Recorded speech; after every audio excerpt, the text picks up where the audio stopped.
Saya akan membacakan satu Raja-Raja pasal 13. Sedang Yerobeam berdiri di atas mezbah itu sambil membakar korban, maka atas perintah Tuhan datanglah seorang abdi Allah dari Yehuda ke Betel. Lalu atas perintah Tuhan berserulah orang itu terhadap mezbah itu. Katanya, "Hai mezbah, hai mezbah, beginilah firman Tuhan, bahwasanya seorang anak akan lahir pada keluarga Daud, Yosia namanya. Ia akan menyembelih di atasmu imam-imam bukit pengorbanan yang membakar korban di atasmu. Juga tulang-tulang manusia akan dibakar di atasmu." Pada waktu itu juga ia memberitahukan suatu tanda ajaib. Katanya, "Inilah tanda ajaib bahwa Tuhan telah berfirman, bahwasannya mezbah itu akan pecah sehingga tercurah abu yang di atasnya." Demi Raja Yerobeam mendengar perkataan abdi Allah yang diserukannya terhadap mezbah di Betel itu, ia mengulurkan tangannya dari atas mezbah dan berkata, "Tangkaplah dia." Tetapi tangan yang diulurkannya terhadap orang itu menjadi kejam, sehingga tidak dapat ditariknya kembali. Mezbah itu pun pecahlah, sehingga abu yang di atasnya tercurah, sesuai dengan tanda ajaib yang diberitahukan abdi Allah itu atas perintah Tuhan. Lalu berbicaralah raja dan berkata kepada abdi Allah itu, "Mohonkanlah belas kasihan Tuhan, Allahmu, dan berdoalah untukku, supaya tanganku dapat kembali."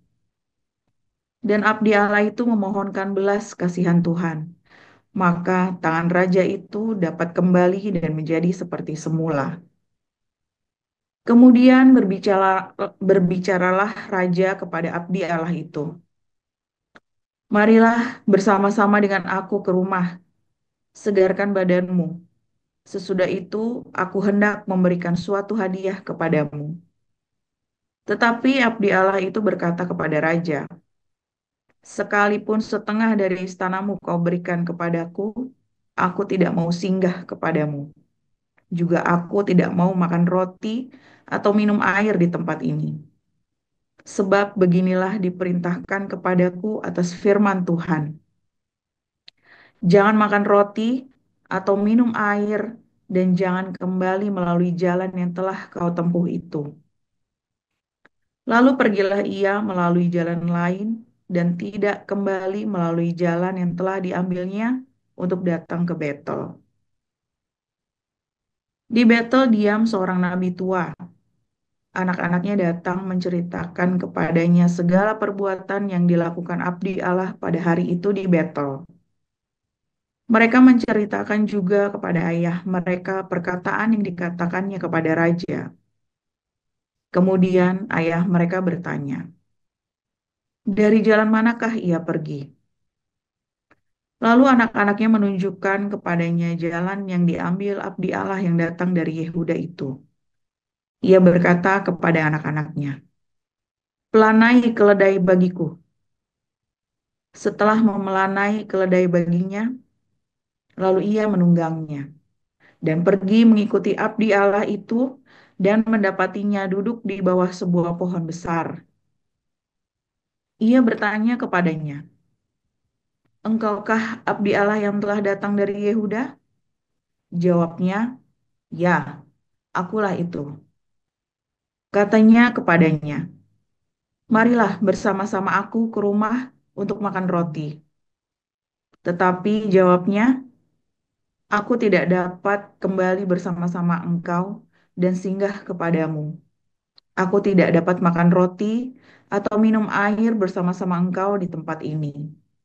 Sebab telah diperintahkan kepadaku atas firman Tuhan, jangan makan roti atau minum air di sana. Jangan berjalan pulang melalui jalan yang telah kau ambil itu." Lalu jawabnya kepadanya, "Aku pun seorang nabi juga seperti engkau. Dan atas perintah Tuhan, seorang malaikat telah berkata kepadaku, bawa dia pulang bersama-sama engkau ke rumahmu. supaya ia makan roti dan minum air. Tetapi ia berbohong kepadanya. Kemudian orang itu kembali bersama-sama dia, lalu makan roti dan minum air di rumahnya. Sedang mereka duduk menghadapi meja, datanglah firman Tuhan kepada nabi yang telah membawa dia pulang. Ia berseru kepada abdi Allah yang telah datang dari Yehuda. Beginilah firman Tuhan, karena engkau telah memberontak terhadap titah Tuhan dan tidak berpegang pada segala perintah yang diperintahkan kepadamu oleh Tuhan Allahmu, tetapi kembali dan makan roti dan minum air di tempat ini, walaupun ia telah berfirman kepadamu, jangan makan roti atau minum air, maka mayatmu tidak akan masuk ke dalam kubur nenek moyangmu. Setelah orang itu makan roti dan minum air, dipelanailah keledai baginya. Orang itu pergi, tetapi di tengah jalan ia diserang seekor singa dan mati diterkam. Mayatnya tercampak di jalan dan keledai itu berdiri di sampingnya. Singa itu pun berdiri di samping mayat itu. Orang-orang yang lewat melihat mayat itu tercampak di jalan dan singa berdiri di sampingnya. Dan mereka menceritakannya di kota tempat kediaman nabi tua itu. Ketika hal itu kedengaran kepada nabi yang telah membujuk dia berbalik kembali, ia berkata, dialah abdi Allah yang telah memberontak terhadap titah Tuhan. Tuhan menyerahkan dia kepada singa yang mencabik dan membunuhnya sesuai dengan firman Tuhan yang diucapkannya kepadanya. Lalu berbicaralah ia kepada anak-anaknya, pelanailah keledai bagiku, dan mereka memelanainya. Kemudian ia pergi dan menemukan mayat orang itu tercampak di jalan, sedang keledai dan singa berdiri di sampingnya. Singa itu tidak memakan mayat itu dan tidak mencabik keledai itu. Nabi tua itu mengangkat mayat abdi Allah itu, menaruhnya ke atas keledai dan membawanya kembali ke kotanya sendiri untuk diratapi dan dikuburkan. Mayat orang itu dikuburkan di dalam kuburnya sendiri, maka diratapilah dia. Wahai saudaraku, setelah ia menguburkannya, ia berkata kepada anak-anaknya, kalau aku mati, kuburkanlah aku dalam kubur ini bersama dengan abdi Allah itu. Dan taruhlah tulang-tulangku di sisi tulang-tulangnya.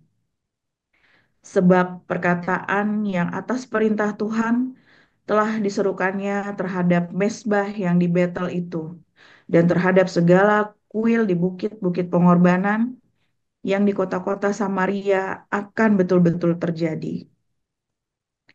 Sesudah peristiwa ini pun, Yerobeam tidak berbalik dari kelakuannya yang jahat itu, tetapi mengangkat pula imam-imam dari kalangan rakyat untuk bukit-bukit pengorbanan. Siapa yang mau saja ditasbihkannya menjadi imam untuk bukit-bukit pengorbanan. Dan tindakan itu menjadi dosa bagi keluarga Yerobeam, sehingga mereka dilenyapkan dan dipunahkan dari muka bumi. Amin.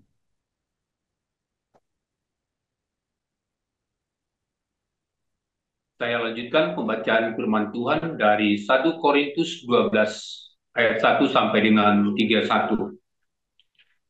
Sekarang tentang karunia-karunia roh. Aku mau, saudara-saudara, supaya kamu mengetahui kebenarannya. Kamu tahu bahwa pada waktu kamu masih belum mengenal Allah, kamu tanpa berpikir ditarik kepada berhala-berhala yang bisu. Karena itu, aku mau meyakinkan kamu bahwa tidak ada seorang pun yang berkata-kata oleh Roh Allah dapat berkata, terkutuklah Yesus. Dan tidak ada seorang pun yang dapat mengaku Yesus adalah Tuhan selain oleh Roh Kudus. Ada rupa-rupa karunia, tapi satu Roh. Dan ada rupa-rupa pelayanan, tetapi satu Tuhan. Dan ada berbagai perbuatan ajaib, tetapi Allah adalah satu yang mengerjakan semuanya dalam semua orang. Tetapi kepada tiap-tiap orang dikaruniakan pernyataan roh untuk kepentingan bersama. Sebab kepada yang seorang roh memberikan karunia untuk berkata-kata dengan hikmat, dan kepada yang lain roh yang sama memberikan karunia berkata-kata dengan pengetahuan. Kepada yang seorang roh yang sama memberikan iman, dan kepada yang lain ia memberikan karunia untuk menyembuhkan. Kepada yang seorang roh memberikan kuasa untuk mengadakan mukjizat, dan kepada yang lain ia memberikan karunia untuk bernubuat, dan kepada yang lain lagi ia memberikan karunia untuk mendoakan bermacam-macam roh. Kepada yang seorang, ia memberikan karunia untuk berkata-kata dengan bahasa roh. Dan kepada yang lain, ia memberikan karunia untuk menafsirkan bahasa roh itu. Tetapi semuanya ini dikerjakan oleh roh yang satu dan yang sama, yang memberikan karunia kepada tiap-tiap orang secara khusus, seperti yang dikehendakinya. Karena sama seperti tubuh itu satu, dan anggota-anggotanya banyak, dan segala anggota itu, sekalipun banyak, merupakan satu tubuh. Demikian pula Kristus. Sebab dalam satu roh kita semua, baik orang Yahudi maupun orang Yunani, baik budak maupun orang merdeka, telah dibaptis menjadi satu tubuh. Dan kita semua diberi minum dari satu roh. Karena tubuh juga tidak terdiri dari satu anggota, tetapi atas banyak anggota. Andai kata kaki berkata, karena aku bukan tangan, aku tidak termasuk tubuh. Jadi benarkah ia tidak termasuk tubuh? Dan andai kata telinga berkata, karena aku bukan mata, aku tidak termasuk tubuh. Jadi benarkah ia tidak termasuk tubuh? Andai kata tubuh seluruhnya adalah mata, di manakah pendengaran? Andai kata seluruhnya adalah telinga, di manakah penciuman? Tetapi Allah telah memberikan kepada anggota masing-masing secara khusus suatu tempat pada tubuh seperti yang dikehendakinya. Andai kata semuanya adalah satu anggota, di manakah tubuh? Memang ada banyak anggota, tapi hanya satu tubuh. Jadi, mata tidak dapat berkata kepada tangan, "Aku tidak membutuhkan engkau." Dan kepala tidak dapat berkata kepada kaki, "Aku tidak membutuhkan engkau." Malahan justru anggota-anggota tubuh yang nampaknya paling lemah yang paling dibutuhkan. Dan kepada anggota-anggota tubuh yang menurut pemandangan kita kurang terhormat, kita berikan penghormatan khusus. Dan terhadap anggota-anggota kita yang tidak elok, kita berikan perhatian khusus. Hal itu tidak dibutuhkan oleh anggota-anggota kita yang elok. Allah telah menyusun tubuh kita begitu rupa, sehingga kepada anggota-anggota yang tidak mulia diberikan penghormatan khusus, supaya jangan terjadi perpecahan dalam tubuh, tetapi supaya anggota-anggota yang berbeda itu saling memperhatikan.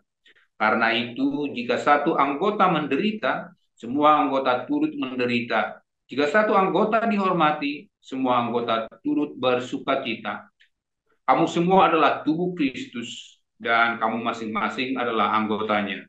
Dan Allah telah menetapkan beberapa orang dalam jemaat, pertama sebagai rasul, kedua sebagai nabi, ketiga sebagai pengajar. Selanjutnya mereka yang mendapat karunia untuk mengadakan mukjizat, untuk menyembuhkan, untuk melayani, untuk memimpin, dan untuk berkata-kata dalam bahasa roh. Adakah mereka semua rasul atau nabi atau pengajar? Adakah mereka semua mendapat karunia untuk mengadakan mukjizat atau untuk menyembuhkan atau untuk berkata-kata dalam bahasa roh atau untuk menafsirkan bahasa roh? Jadi berusahalah untuk memperoleh karunia-karunia yang paling utama, dan aku menunjukkan kepadamu jalan yang lebih utama lagi. Demikian firman Allah. Silakan Pastor. Haleluya, firman Tuhan selalu baru setiap hari ketika kita menanti-nantikan Tuhan dengan penuh cinta, dengan penuh belas kasihan. Minum dulu itu. Saudara, saudara ada ya di kelas profetik ya, nanti yang hari Jumat besok kita belajar. Ini saya kasih sedikit ya. bernubuat itu ada tiga, saudara ya, ada tiga. Satu, orang itu memang Tuhan kasih omongan, dalam hatinya dia ngomong, artinya Tuhan suruh, saudara ya. Tapi yang kedua, ada ayatnya di Alkitab, lalu Anda mengulang kembali apa yang tertulis di Alkitab itu. Ya, seperti Yohanes yang ada di Wahyu itu ya, dia kan mengulang kembali apa yang disampaikan oleh Yeskel. Tapi yang ketiga, ada bernubuat dengan iman. Kalau Anda membaca dalam Roma 7, orang yang punya karunia bernubuat, bernubuatlah dengan iman.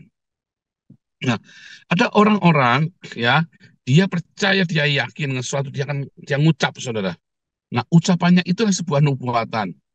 Nah, kalau ucapannya itu maki-makian, ya itu berarti nubuatan yang tidak baik.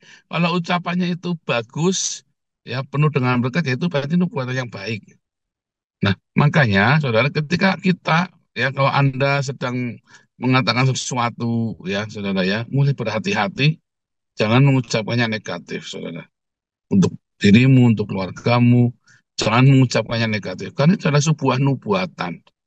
Sebuah nubuatan. Tetapi kalau nggak terjadi, iya tidak semua nubuatan itu terjadi. Satu dari sekian terjadi, saudara. Tetapi jangan sampai Anda ngomong dan itu terjadi. Yang jelek itu. Jadi daripada Anda bernubuat yang jelek, mendingan Anda bernubuat yang positif, yang bernubuat yang baik-baik, saudara ya. Nah, tapi bagaimana kita bisa bernubuat yang baik-baik tentang, ya kan, baik tentang diri sendiri, tentang anak kita maupun tentang orang. Bagaimana? Ya kalau kamu hidupnya dikuasai oleh cinta itu, saudara.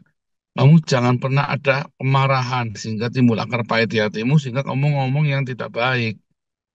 Jadi kalau hatinya melimpah dengan cinta, ya ada orang ya, saya ngamati ya, ini biasanya oma-oma ya, saudara, oma-oma zaman kuno ya. Dia ngomong ya, ngomong yang jelek-jelek, selalu ngomong yang jelek tentang cucunya.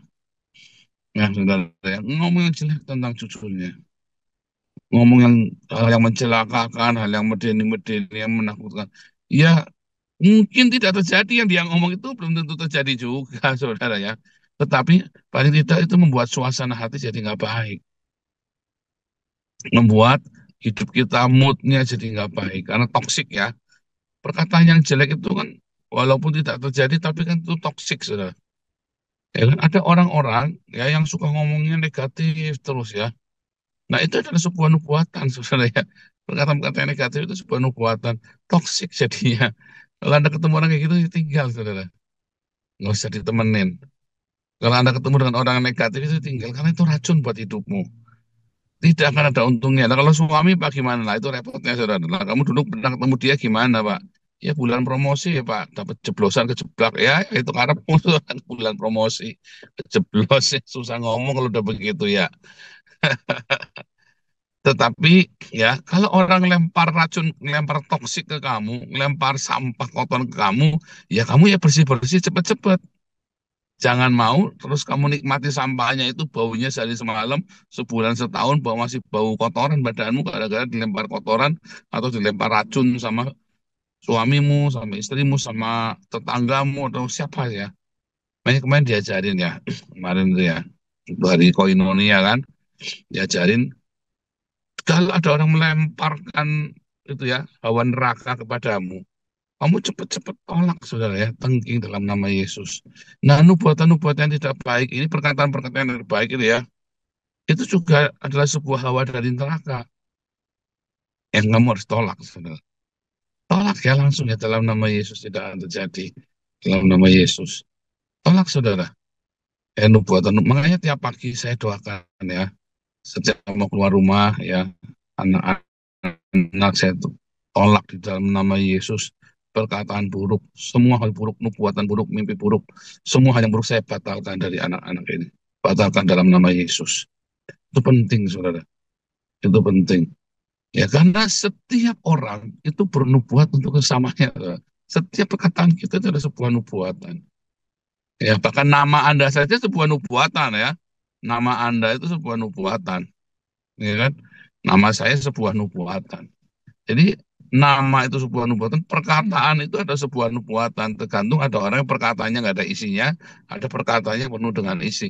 Tetapi apapun ya, apapun, wah, saya ini juga cuma gembel, Pak, ngapain saya ngomong-ngomong, Pak? Ya sama, saudara. Kita tidak tahu kapan nubuatan itu akhirnya diambil oleh semesta alam ini lalu akan terjadi dalam hidup kita. Sebaiknya begitu kamu dengar perkataan yang tidak baik, toksik gitu ya, tengking dalam nama Yesus. Ada orang ngomong, Allah kamu itu bakal kere kamu sampai tua, tolak dalam nama Yesus. Langsung gituin aja saudara, nggak apa-apa. Wah kamu itu wis, wah ini bakal, eh, misalnya apa ya, kamu bakal apa namanya jadi perawan tua, tolak dalam nama Yesus. Tolak langsung saudara. Perkataan-perkataan ya kalau ada orang ngomongin kamu atau bahkan orang tua kita yang ngomong. Orang tua kadang-kadang ngomong bukan maksud hatinya begitu, saudara ya. Percaya deh. Tapi memang karena ya memang dia sini mengalami hidup yang berat dan kekhawatiran yang amat sangat. Tapi ketika dia ngomong, Ma, minta maaf, Ma, aku tolak ya dalam nama Yesus. Tadi perkataan tadi yang tidak baik. Tolak saudara ya. Semua perkataan-perkataan yang tidak baik, tolak dalam nama Yesus. Kalau ada perkataan-perkataan yang baik, kita aminkan dalam nama Tuhan Yesus. Ya, diaminkan dalam nama Tuhan Yesus. Jadi kalau misalnya perkataan dia ngutip dari dukun mana, tetap kamu aminkannya dalam nama Yesus. Nah, baik itu baik maupun negatif. Yang positif maupun yang negatif. Ya, saudara tahu bahwa itu adalah sebuah nubuatan dalam hidupmu. Itu adalah sebuah apa yang akan terjadi. Dan kalaupun itu tidak terjadi, itu akan meracuni hidupmu hari ini, saudara. Iya kan? Kamu kan jadi jengkel. Orang itu ngomong, berarti orang itu menghina saya, ngarep-ngarep saya mati, ngarep-ngarep saya rusak. Akhirnya kan hatimu jadi jelek, saudara. Apalagi yang ngomong adalah orang yang kamu cintai. Jangan hatimu biarkan dikontori, ada dengan apapun juga tolak dalam nama Yesus. Apalagi itu adalah nubuatan yang buruk. Ya, saudara ya. Jangan takut. Dan Anda sendiri coba mulai perkatakanlah perkataan-perkataan yang baik, perkataan-perkataan yang positif, perkataan-perkataan yang membangun. Coba dilatihan, saudara ya. Latihan, saudara. Apalagi kalau Anda punya kebiasaan yang tidak baik atau masa lalu begitu mengerikan ya, memang tidak mudah saya tahu. Tapi mulai ngomong, makanya tiap pagi bangun, yang kamu ucapkan pertama apa bilangnya? Terima kasih Tuhan. Terima kasih Tuhan sambil ngulet di kasur ya, sambil kamu, aduh terima kasih Tuhan, lalu kamu mulai nyanyi, saudara. Mulai memuji Tuhan. Itu akan membawa kamu mempunyai kebiasaan yang baik. Coba di tiap pagi kamu latih itu dulu, saudara. Hal yang simple. Ya, oke, jangan jadi nabi yang bengis, saudara ya. Jadilah nabi yang baik hati, yang hanya membawakan perkataan-perkataan yang membangun. Ya, kalau nabi yang bengis itu nanti kamu tidak disukai orang, saudara. Tapi kalau kamu mencapai perkataan-perkataan yang baik selalu ya, maka kamu hidupmu akan penuh dengan sejahtera. Karena apa yang kamu ucapkan itu kan kamu kan jadi saluran dari apa yang kamu ucapkan, saudara ya. Tuhan Yesus memberkati.